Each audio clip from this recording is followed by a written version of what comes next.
Ready to roll. Good evening, ladies and gentlemen. My name is Cecil Young. I've been coming to you live and in color for about 5 weeks now or more, and I'm going to be giving some information pertaining to how you can reach and download some of the information that I've been talking about, because I've been talking about quite a bit. And the reason why I've been talking about quite a bit, because there go the grace of God, could be you, and I know how to fight, and that's why I'm doing what I'm doing, but I want to show you the evidence as to why I'm fighting and why you should be fighting. And the reason why I'm wearing these gloves. As you see, I have gloves on my hands now. I used to be known as Cecil Young community activist.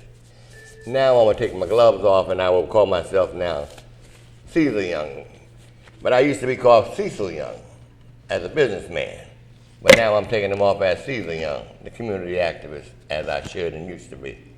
And I'm troubled over the fact that as a community activist, that I can be persecuted and be maligned and disgraceful over folks because they don't like what I have to say. And you know, I don't like using certain words because I know that certain words don't oftentimes turn people on, and I try to tell it the way it is. But if I have to use words to get people's attention, sometimes I will have to find myself doing that, and I will do that. Not because I want to, but because I have to in order to get attention. And some things you just have to do. Now here you have a sheet here showing that I was terminated for not coming to work. And I've shown this in my previous profiles, and I'm showing it again to let you know that this was the case that was unnecessarily done. And it was done in a way whereby the people who done it knew good and well that they broke the law and they violated my civil rights by saying that I did not return to work as it was stated as a 3/17/06. And I will show you documentation showing that that was further than the truth. And it troubles me that, you know, people who sit in high places would sit there and try to hurt someone like myself who's been out there for over 60 years or more, proving to people that, yes, regardless of who you are, where you come from, you have a right, and if you see something wrong, you got a right to speak up. And as a community activist, you see here the time card on March 17, 2006, indicating that I'll be going out for a colon exam on the 20th, on the 17th, and you see it here in black and white, a time card that was signed by my supervisor, Anita. You see also Anita, Dr. Evans' supervisor, signing this notepad indicating that I would be going for a colon exam. She says Cecil Young will be going for a colon exam. Okay, and we'll be leaving to go get married at 12 o'clock. It troubles me that I could have documentation in black and white showing all of this. And to be able to go into a court system, okay, and to have people who sit in high places do what they did to me. And I'm going to show you documentation of what they did to me. Here is the colon exam documentation that I gave Dr. Evans, showing them that I was going for a colon exam. Now here's a letter from Dr. Albert Walters indicating that he's going to refer me to see Dr. Wayne, who is a psychiatrist, who I've been seeing for 17 years now. I haven't worked in 17 years. And it troubles me that I haven't worked in 17 years because of me speaking out about issues that affect our community and affect our people. I've literally been banned from speaking at City Hall. You see that letter from the City Council saying that I've been banned from speaking at City Hall, using my First Amendment right to speak. And the reason why I spoke was because I had a chance to talk to the Assistant Attorney General Mitchell, who took my complaint that I referred to him pertaining to what had happened, why I was complaining of Albert Murphy, Gerald Wayne, and violating my civil rights. And as you see here in this poster here, Mr. Murphy gave it a case number telling me that all I have to do if I have any other information further to bring forward to contact this number and use this case number, which I did. And I forwarded it to the Attorney General's office. Now this is the Assistant Attorney General Mitchell who handled the case, who took the file. And he took the file and he drew up papers and he referred it to the proper department. He referred it to several departments about me complaining about him committing fraud. Gerald Wayner, Mike Cohat committed fraud. Now Albert Murphy, he committed and violated my civil rights. He got paid for violating my civil rights, but the other two got paid for violating my civil rights. Mike Cohat did, but Gerald Wayner violated my civil rights by not honoring my medical benefits. Now you see here, I was referred to Dr. Wayner, okay, to be treated, but yet and still you got here the labor board's ruling that Cecil Young's doctor note was literally strips of paper. You seen the time card. You seen the time card showing that they were not strips of paper. And to have these officials to write in writing saying that my doctor's note was literally strips of paper. This is no strips of paper. This is the way the doctors wrote. And he said that the name was unillegible. This is the way Dr. Walter writes his letters. And to sit here and to deny me my medical benefits and to fire me after working for the city for 27 and a half years is a shame and a disgrace. And that's why I said to the city of Bridgeport, how can you do this to someone? How can you do this to someone who just got married? I had just got married. Judge Paul Gannon, who was a judge of probate court, had married my wife, Patricia Young, on March 17, 2006 at City Hall. I got married because I told her, Pat, that if we don't get married, they're gonna fire me because of me complaining about these contaminated dirt piles that I complained about. And because of that, I think we're gonna get married because I believe they're gonna fire me. And you know what's so sad about it? They did fire me. And they fired me saying that the doctor's note was unillegible and that were literally strips of paper. This is a birth certificate. She was put on my insurance policy, okay? She was taken care of, but I wasn't taken care of. They took me off the insurance policy, but they kept her on, which I appreciate that because she needed it. Okay, as you see, she was in good health. But because she smoked herself, basically to death, trying to help me deal with this injustice that was going on for 16 years, she's no longer here now. So I've been suffering because of that as well.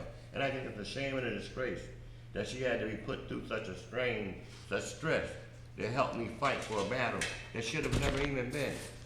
And what was sad about it, it was because of these contaminated dirt piles that was left at the city's health department. This is State Rep Ernest Newton.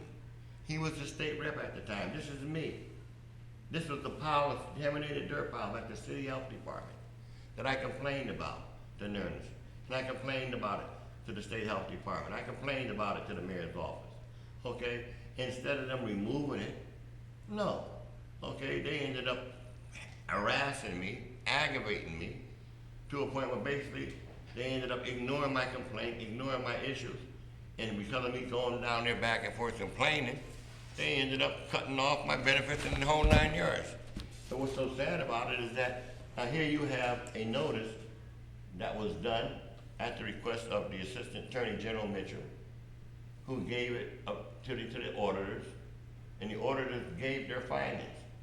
Okay, he gave their findings in 2010, and this is 2003, 2003. The state auditors gave their complaints to the Attorney General, Richard Blumenthal, who was the Attorney General at the time, okay, who could have made a decision based on what was said. But because the investigation was still going on, because they had contacted another agency that was investigating the matter, so we never heard anymore. So we waited and waited and waited, and here it is to go by some 10 years later.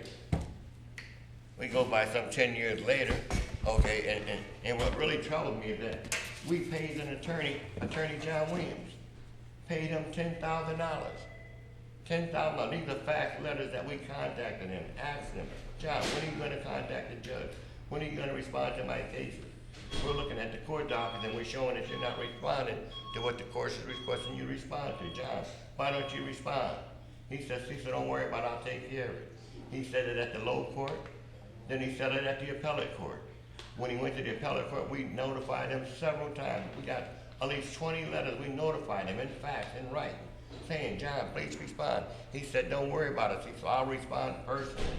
He never responded personally, so you know what happened? The Supreme Court judges dismissed the case, threw the case out. Why? Why am I being suffered? What is it that these people who control the labor board have over these lawyers that make them afraid to not want to go forward to pursue their client, who gave $10,000 cash? I had a union representative who was handling the case in the beginning in 2010. He left and went to California, and I heard nothing about him until 9 months later. That's what made me hire an attorney, because I felt like even the union didn't want to go against these labor board commissioners because they have power. These are the same people, okay, that the governor got rid of when, if you recall, a few years back, there were state officials that received some grants that was given, and they received those grants, and the governor at that time, I believe, was rolling as someone who had terminated these employees because he felt like they should not have been involved in these grants that was given out. Yet still the labor board came back and ruled and reinstated them all. And I say to the labor board, why don't you reinstate me? Look at what Attorney John Williams did. He did not represent me. And if you would have looked at the case, Labor Board, you would see that that was not properly represented. And then to have, here it is, 10 years later, to have the Assistant Attorney General, tons of people, say that they look for the case and they can't find anything pertaining to the case. They check the Freedom of Information and other places and they can't find anything pertaining to my case. This is 10 years later. Why? How could this happen? Huh? And then here it is, I get the other letter in 2021 from him saying that they can't find it. It wasn't to the archives, it's lost. How could you lose a complaint that was filed by a whistleblower? And I say to you, you may say you're not supposed to tell a whistleblower as to whether or not his complaint is valid or not, but someone should tell a whistleblower something, especially when that whistleblower took the time to come forward and complain about an issue that was done, about an accident, about a fraud that had taken place with state officials, state appointed officials, that the governor appoints. And I'm saying to the governor, you need to consider replacing these officials that sat on this board that committed fraud. And I'm saying to the U.S. Attorney's Office, you were put there to pursue matters like this, to investigate matters like this. And if you find that anything I said here is not true, don't send me a letter saying you can't find nothing. Don't send me a letter saying you can't find nothing. I gave you the information in black and white, showing you what they did to me. And this should not have ever happened. And that's why they said to me, hey, we buried the what you call it, the nigger word. And that's the reason why they banned me from speaking at City Hall. They said, Cecil, you can't use the nigger word. Now I say, I use the nigger word not because I want to, because I'm a black man. I am truly a black American. I was born in the United States of America. I am an American citizen. Yes, I said I feel like I, Cecil Young, is tired of being treated like a nigger. That's what I said. Now you say to me, Cecil, how could you say that? Well, what would you say after showing you everything I've shown you? And what would you say after doing all you've been doing all over the last 60 years for your people and for this community and for this city? What would you say if you told now at a place where you pay taxes at, for your home, where you pay taxes at, for your vehicles, that you can no longer use that mic in City Hall and speak? Huh? Why do I have to get arrested to go to City Hall to demand that I have a right to be heard? You don't have to agree with me, but if this is the way you make me feel, I have a right to say that. What would you do if you went to the city council year after year? And I've done this year after year. For 14 years, I went to the city council pleading that they look into my stuff. They would not do it. I finally got Ernest Newton to say he would do it. He said he would do it because George Cruz, who at the time was a community activist, asked Newton that he would help campaign for him, but please look into Cecil's situation. And he said he would. So that night, when Clyde Nichols spoke at the council meeting, he made the remark that Ernest ain't gonna do nothing. Ernest got mad, jumped out of the council seat, ran up to Clyde, leaving out of the hall, ran up in his face and jumped in his face and talking junk about he's a man of his word. He cracks up when he speeches, and he don't just back down by saying what he says. And he all up in Clyde's face, and I said, Ernest, it ain't worth that. Clyde, it ain't worth that. Ernest said he's gonna do it. Let's let him do it, Clyde. So we left it alone and we left. But Ernest jumped off of the stage, ran off that podium, and ran and confronted that person who spoke, a black businessman who spoke and said, Ernest ain't gonna do nothing.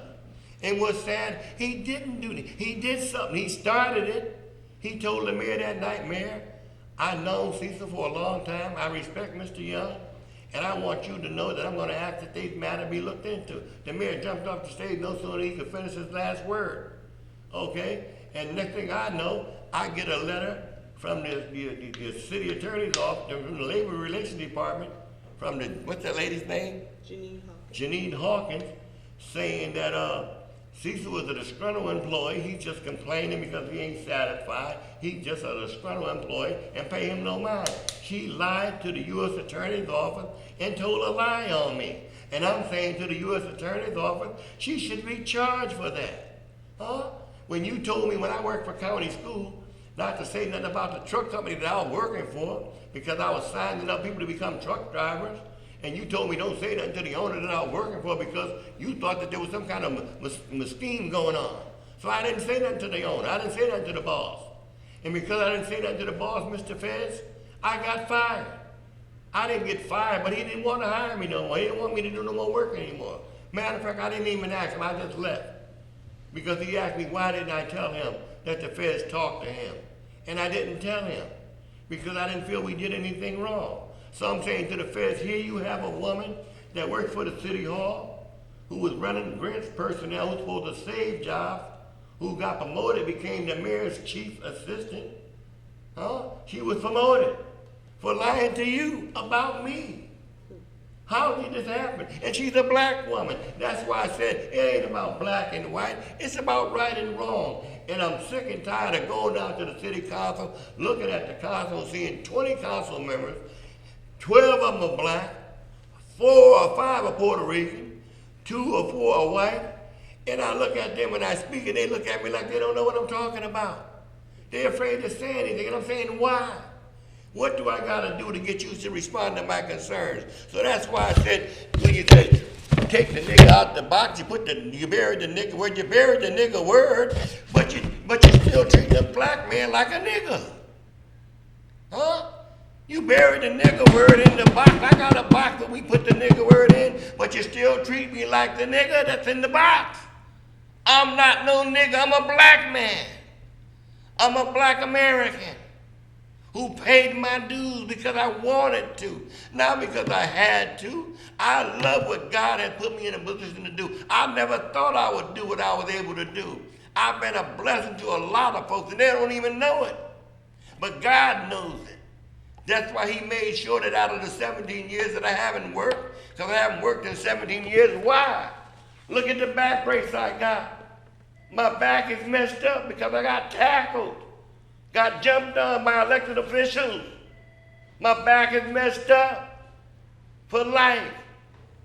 And for what? Because I exercised my First Amendment right to speak.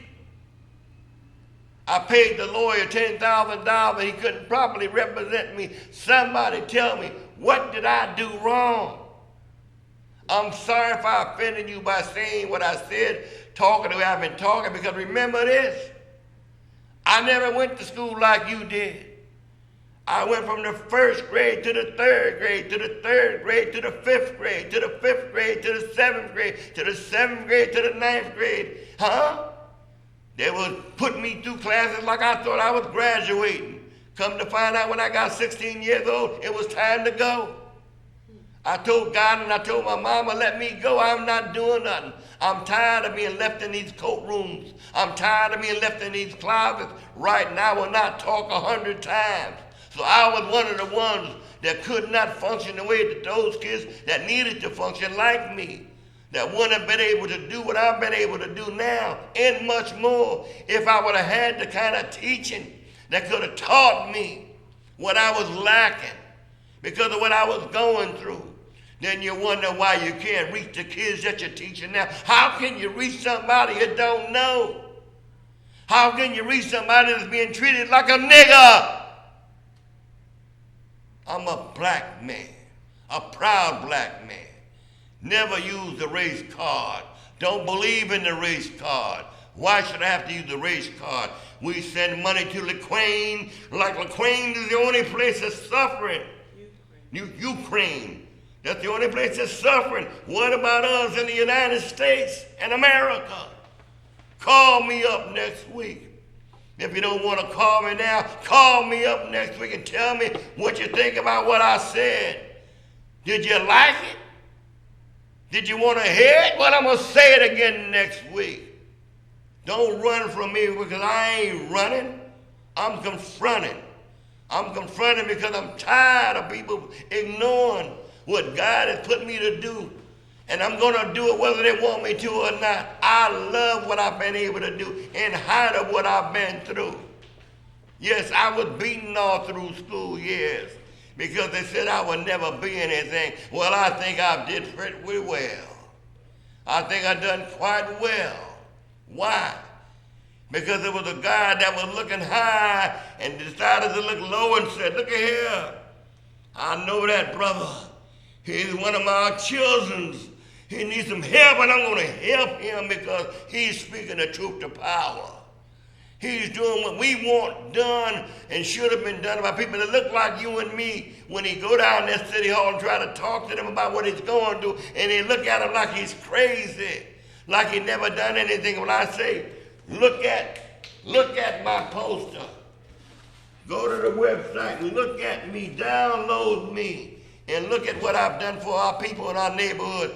I supervise police details to make sure that your kids were safe in our neighborhoods. I supervise police details 7 days a week, not because I got paid, but because I wanted to, and I love doing it. And that's why I say to you, I'm not no Johnny-come-lady.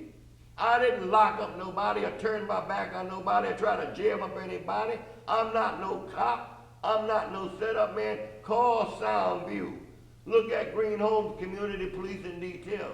Look at Soundview TV, and you will see me telling y'all and showing y'all what I've been doing. I love doing what God has allowed me to do, and I thank God for that power. I thank him for that ability. And I say to those of them that are in doubt, don't be in doubt about what I got to say. Back it up by looking at it. Speak to it by looking at it. And if you don't agree with me, tell me about it. Let me know how you feel about what I got to say. You don't have to agree with me. You don't have to like me. But do you agree with what I'm saying? What would you do if they did this to you? What would you do if you paid your taxes on time, all the time? What would you do when you were born and raised in this city, in this American country? This is not no communist state. This is the United States of America, the land of the free, the land of the brave, the land of all of the above, and I take it and I don't take it for play. I take it for real. Look at me. Look at what God has allowed me to do to make sure that our people can come out their house and play in their yard and feel safe. Where they can go out there and communicate with police like police need to be communicated with. That's what you call real community policing. Not sitting back in no car looking at somebody from a distance. Get out the car and talk to your neighbor. Get out the car and talk to your constituents. Do what I did. It works. It can make a difference. We can turn this city around. If I was the chief of police, if I was the czar, I would stop all of this disrespect in our streets right away. I don't care what corner it is. I would bring you police that would make you feel good when they're around you. I don't care what you were doing. Long as you wasn't disrespecting nobody. Long as you wasn't hurting nobody. You could be out there on the corner, and you shouldn't be harassed. You shouldn't be taken advantage of if you're doing the right thing. And I say to you, if you like what I'm saying, if you believe in what I'm saying, support me.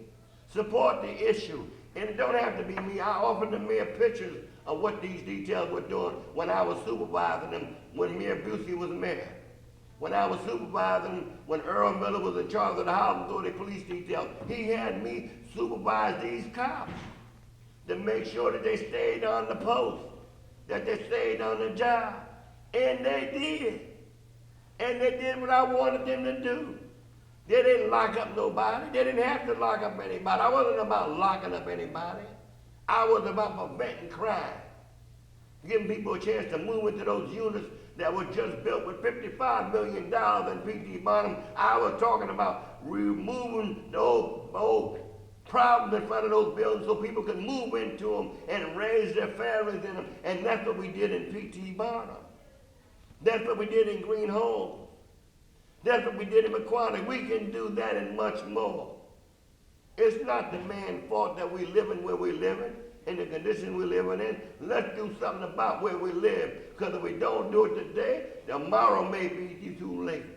So please don't look at me. Don't like me. Like what I'm talking about. And if you don't want me to do it, get somebody to do it.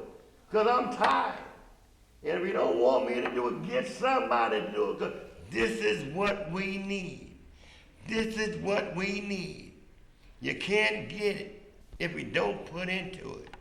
If you like what you see, if you want what you like, if you need what you want, now is the time. As Dr. King said, not tomorrow, now is the time for the black man, for the white man, for the Puerto Rican man, for the Jewish man, for the Arab man, for every man and woman, black and white, Jew, what have you. Come on and join me in helping me to open up this box. Pull the nigga out of the box and treat him like a man. Not like a nigga when you close the box and then you still treat him like a nigga. That's what you been doing to me. I knocked on your door. I filed the wrong complaints. I complained the right places. I talked to the right people, and they ignored me like I'm just nobody. I am somebody. I'm the child of God. And he told me to come and speak truth to power like I never did before. So I say to you, forgive this box. The nigga is out the box. He's out the box. He ain't going back in there no more. Until the next time I see, may the Lord be with you. And I surely am with me. My back is tired, my body wore. I'll be putting some posters on your cars pretty soon, telling you how to get a hold of this program. Soundview TV, Green Home Apartment. I ain't just talking and talk, I'm walking the walk as I talk the talk. So talk to me as I talk to you. See you the next time.